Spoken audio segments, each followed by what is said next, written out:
when you traveled alone, wasn't it like scary at first? At that time, I was too young, so brave. So I cannot do that once again now at this age, because at the time I did couch surfing. It was like a free accommodation. It's stranger's house. Yeah, I've done that too. Yeah. Oh, it's so dangerous. Like looking backward.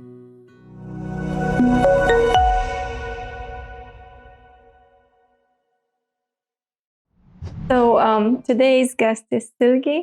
I know you for maybe 5 years. And I remember you helped me so much when I came to Korea and I didn't speak any Korean. And then you came with me and helped me to get my visa. So I'm really grateful for that. Do you remember? Yeah, we have been to the 종로 together. Right, yes. Right. True. So what I admire about you is that you're such a free spirit and you love traveling, and you've been to kind of like a world travel 3 times already. So today you came and you're going to share these stories. So I'm really looking forward to that.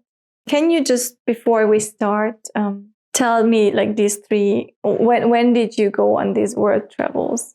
I didn't intentionally plan it, but I went to Europe when I was 10 years old with my family. Mm-hmm. And when I became 20 years old, I went to working holiday to Australia. I was a babysitter there.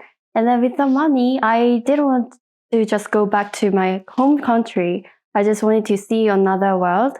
So I did, instead of going straightly back, but I stopped by like America and Europe and Dubai and China, and then came back home. That was my like Wow. first world travel by myself. And then when I became 30, which is last year, I went there with my friend. I didn't intentionally just go with her, but like she had her own schedule and I had my own schedule, and our timing was like matched. So this is how we got to go together. And then like starting from Korea, we like slightly moved to the westward. So Korea, Vietnam, Thailand, and India, Dubai, Turkey, Greece, and Europe, and England, like that. Oh, wow. Amazing. Yeah. So we are going to talk about the 3rd story because that was recent last year. And then you came back this year, right? Yes, a few months ago. Yeah, yes. Nice. But before we talk about that story, I'm curious. I don't know how much you remember from the trip that you did when you were 10 to Europe. I barely remember. Do you remember any feeling? Was it like a positive feeling or not so positive? It was just neutral. I feel like I went to Gyeongju or something. I didn't really recognize like this is Europe, this is like foreign country. I see. Yeah, it was just okay because it was family trip. So it was just boring to me. Oh, I see. Mm-hmm. And so when you were 20, then you decided to go to Australia on a working holiday. Was it like something in between your studies? Or did you like just graduate here in Korea and then, or was it like a gap year? Oh yeah, it was a gap year. So when I finished my freshman, I took a year off, and then I worked 4 months in Korea. And then with the flight ticket, I went to the babysitter, like au pair family. And then they kindly offered me a flight ticket, like the half of the price. Nice. Yeah, and then they gave me room, and then they gave me car and the gas oil. So I just pretty much the accommodation, and they gave me the pocket money.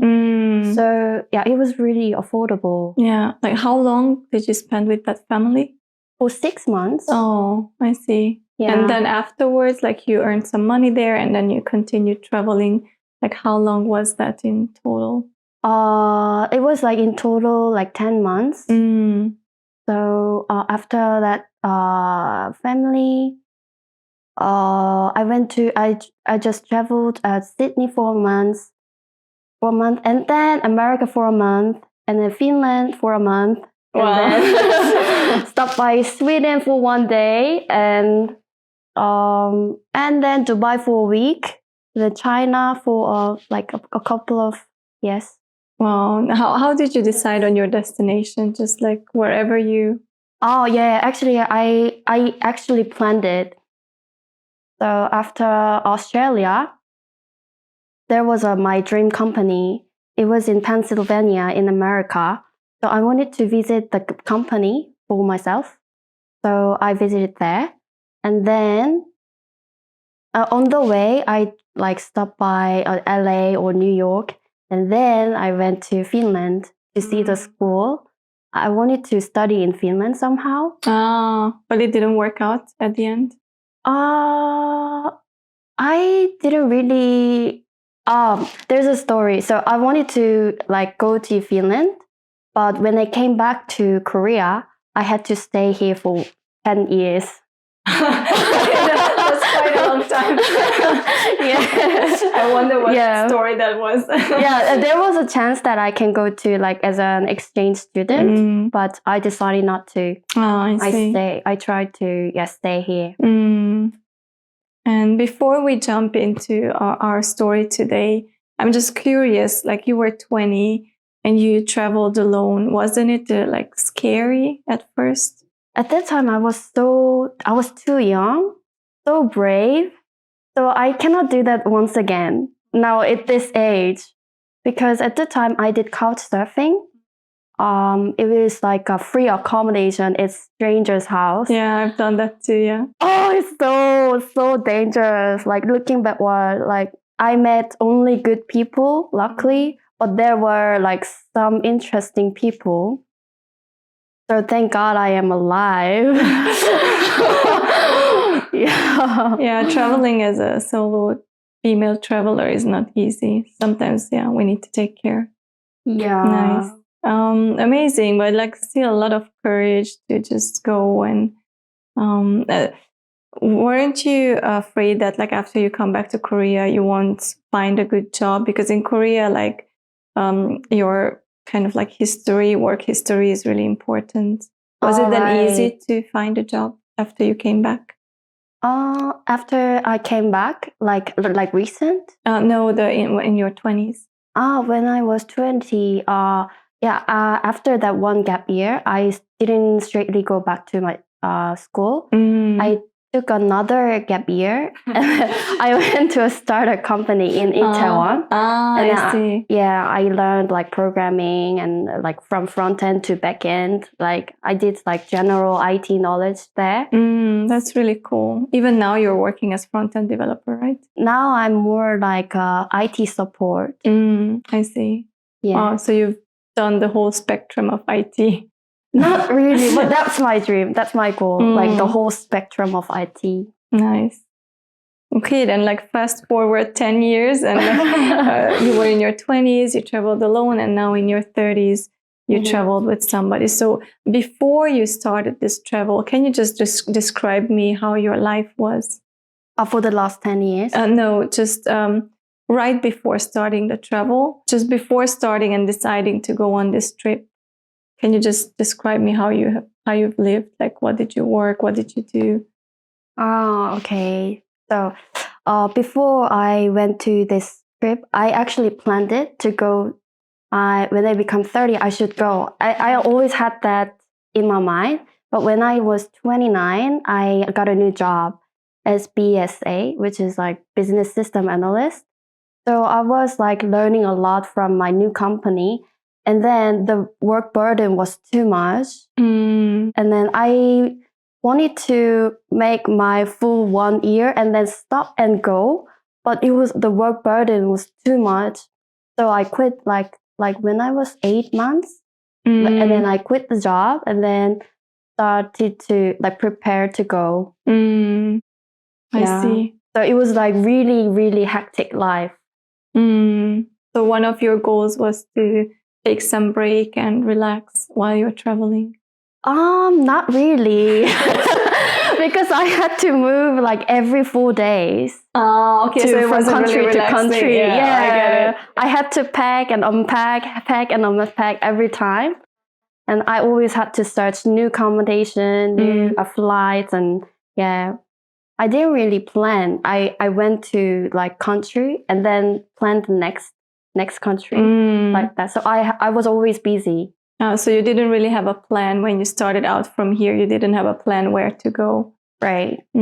I just started from the Vietnam ticket. Oh, so bought one way ticket to Vietnam and let's see. Oh, I see. I've done something similar once. But I was very stressed at work, and I also just bought a one-way ticket to Panama. Panama? Yeah, it was pretty far. And then I was like, I don't know how long I'm going to stay, and then just go from there. But I also traveled alone. Oh, back then I actually traveled alone. Wow, you were alone? Yeah, that was my first travel alone. Yeah. But my story is not so important. Your story is so important. And so yeah, you were like a bit stressed, and you quit your job and then started this trip. And somehow you didn't go alone this time, right? How did that happen? Yeah, our first intention was like she had her dream, my friend. Also, I wanted to just relax and observe. At the end of the journey, I feel like I traveled her. Not the country was not so important. So the journey wasn't like at some certain location, but more like about your relationship with her. Yeah, relationship and herself. Because in each country, like different kinds of ego comes out. For example, like in Vietnam, like we are like very like we are okay, but in Dubai, we were in a very difficult situation, and the weather is extremely hot. So like our like annoyment toward each other was so extreme. And then in Europe, we were okay and we were peaceful. So everywhere we were in the different situation, different personality came out. And then I think, wow, she has this kind of aspect. Or like whenever we meet like different people, like I can see her, I can observe her moments. Or so I feel like I traveled through these situations. I kind of get to know her. I see. Yeah. Do you feel that you have a stronger bond and stronger connection with her? Of course, because like every single moment, I only can share with her. When I talk about it to another people, they cannot really get the understand. They cannot understand, and they don't know. Yeah. So yeah, we have that kind of deep connection now. They say when you travel with somebody, that's when they really get to know them. So also if somebody wants to totally agree. If somebody wants to get married, they tell them, okay, go on a trip first and then see. If you're still together after you come back, then feel free to get married. I think that's so true. That's so true. Yeah. What was the most difficult moment for you? In Salzburg, her personality and my personality, if she has a goal, she just goes straight. Me, I like to see around, and I was a little slower and she was quicker than me. I think I feel like her personality is more like, when I came to Korea, there's this like pali, like fast culture. She's so fast. So you wake up in the morning, you get ready fast, like in 5 minutes, and then you go. Right. And probably you're like, I don't know, you take like to take your time and just enjoy things. Yeah, I like to enjoy the moment and like to relax. I don't like the rush or hectic. Yeah. I don't like that feeling. But yeah, so she just go ahead and wait for me. Was it in the morning? Like you both got ready and you wanted to visit something in Salzburg? Pretty much, maybe afternoon. Yeah. So she first went out and waiting for you? She walked so fast and it was so annoying.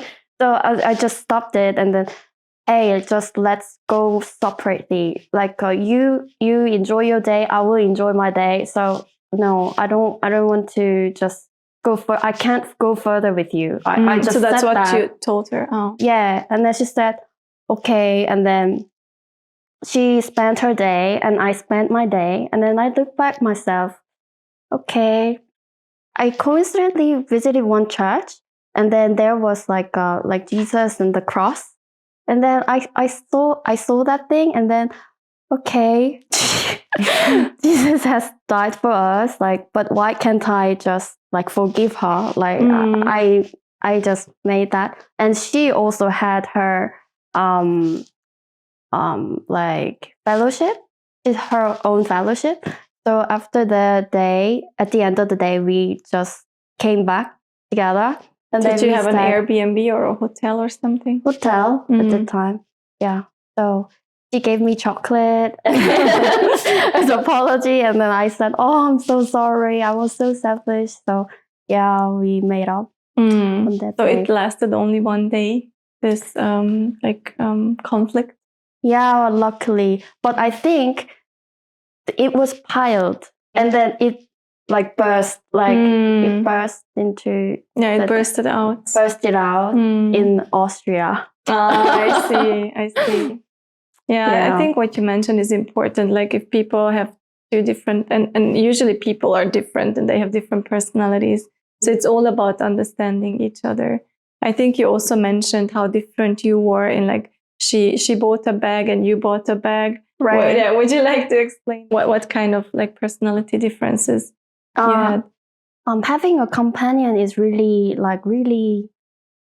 profitable. Like it's really necessary, beneficial, because she values one very expensive and really like high quality, but I value quantity. So I bought a bag in Daiso, which is like $1. And I put it. It's like a really thin plastic bag. You can like squeeze or you can tear it. It's not terrible, but you can squeeze or you can do whatever with this. So I always bring it in my bag. So bag in bag. So it's so convenient. If there's something I buy, I can put everything in that. I don't have to buy extra plastic bags. So it was so useful when we shop or like we went grocery shoppings. So you had this like plastic bag and then plastic bag. So it was very useful when we went whenever we went grocery shopping. And her bag is like not terrible even with knife. She searched a really specific brand, which is the only one in Korea. Against pickpockets, you mean? Like, yes. She's so suspicious of everything, and I trust everything. So I'm really open to strangers. She's really like very she's like suspicious, so more cautious. Yeah, so she were kind of our security. And I was like collecting people. Yeah, so we were in a good harmony. Nice. Yeah. Sometimes people think if we are so different, then like we cannot be together. But I think it's really about complementing each other. Right. And so I think in your case, it really worked out well. I think so. Yeah, and she never gives her number to strangers, but I give my number to strangers very widely. So wherever we go, like we gathered so many people, because whenever I like gathered people around, she is so deep. So her conversation was very deep, and yeah, I was kind of a collector, and then she's kind of like really taking the relationship to the next level, to the deeper. Yeah. So we have very deep connection in like everywhere. Yeah, thanks to her. Yeah, thanks to both of you actually. Like both of you, you fulfilled your roles, your different roles. So compared to traveling alone and compared to traveling with somebody, which one do you think is better? For sure, together. Together, if you go there, you can have your own personal time. So you can also travel alone. And if you are with someone, you feel like in a lot of ways you get like protected each other from like a lot of like information wise, security wise, like physical wise, and everything. And fundamentally, we were one. We still, her money, my money were in the same card. In her very secure bag, I guess. No one can like intrude. Yeah. So, yeah. Yeah. Pre-podcast, when we talked, you also said something that really stuck me. And you said, if you want to go far, then go together. I think that really makes sense. There was this one time when you wanted to come back to Korea, and she encouraged you to stay. Maybe would you like to, or can you remember that scene? Yeah, right. We were actually short of money all the time. So because we started this journey, like we didn't really actually plan financially. I was always in the lack of money, so I was so insecure. So, hey, to my friend, really want to go back. Whenever I say this, she firmly like really, it was 든든해, 뭐지? It's like maybe strong supportive or supportive. Strong. Yeah. Firm. Like firm mentally. Because of her, I could go that further to the most Western country. Oh. Otherwise, I would have come back in the middle. Because like 6 months travel, it's not really easy as a female traveler. Yeah, like I also wonder how you could like come up with that amount of money, because I think many people want to go on a world travel, but they just cannot afford it. Right. Did you like collect all the money in advance, or did you do some side jobs while traveling? I saved up a certain amount of money, and then it was a couple of $1,000s. Oh, it's not enough. It's never enough. Yeah, I mean, it depends on like, there are some people who like when you were in your 20s, I guess you just had like your half of the airplane ticket and the rest was taken care of. So it depends on the type of the travel, I guess, how much money you need for it.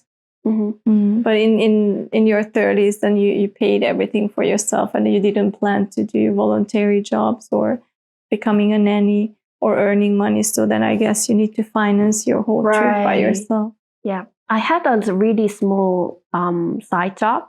So I worked an hour a day. So which is really ideal, because if we only travel every day, it's also kind of a labor, we feel like. So after we finish our work, we feel so rewarding. So we can be more excited. So like looking back, you were sometimes worried about money, and she told you, oh no, let's go more. Let's go until the end. It somehow worked out financially, right? A little help, yes. Little, but it's really relaxing at the moment, like mentally too, because I feel like I'm doing something somehow. I'm not only just like playing around. Just it's helping my mental. And after coming back to Korea, you were traveling for 6 months and then you came back. Was it difficult to adapt again to your situation? Not really. I just like I got a job, and then the first day I worked, I was so happy. Why? Because I'm not in the spending mode anymore. It was so happy. I was like, I could start to work. It was so happy. So you weren't worried that you won't be able to find a job? Not really. I thought I had one position for me at least. Yeah, I really admire that about you. I remember when I came to Korea and we met, like you had 7 different jobs. I think you were taking care of children, you were a front-end developer, I think you were working at a hairstylist, and I don't know what other jobs you did. And I was like, wow, okay, you can do that. Amazing. Yeah, yes, actually, that's really possible because every job has their priority. So in office job, you don't really talk to people, but you talk like how to say intellectually you work. But I feel like at the moment I need exercise, so I do the physical labor like a hairstylist like Steph. So I bring this one and that's that one. So I get to movement. So yeah, it's also I get to talk to people. That's really release my stress. Yeah, I feel like there are people who are more specialists and they want to go deep into one field.